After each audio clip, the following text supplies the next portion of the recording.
Beberapa waktu lalu, akhirnya Kim Hao ikut buka suara soal isu perselingkuhan yang dilakukan oleh Rizky Billar.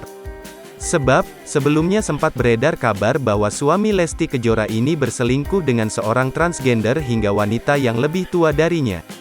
Hal inilah yang kemudian membuat netizen menjadi heboh. Apalagi melihat kondisi Lesti Kejora yang hingga kini masih terkapar di rumah sakit usai mengalami tindak KDRT yang dilakukan oleh Rizky Billar. Mengetahui isu perselingkuhan Rizky Billar yang semakin santer terdengar, Kim Hao pun memilih untuk memberikan tanggapannya. Menariknya, Kim Hao justru menyebut sosok selingkuhan Rizky Billar yang ternyata masih satu circle dengannya. Nggak dekat, tapi kenal, satu circle, kata Kim Hao dikutip dari kanal YouTube Seleb Oncom News pada Senin, tanggal 3 Oktober tahun 2022.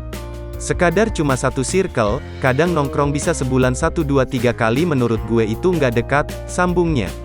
Kim Hao pun kembali mengungkapkan siapa sosok yang diduga menjadi selingkuhan Rizky Billar. Menurut Kim, usia selingkuhan Rizky Billar lebih tua dari suami Lesti Kejora itu. Ya tuaan dia, dia mau kepala 4, 30-an lebih lah, mau kepala 4, dia udah cukup berumur, terang Kim Hao.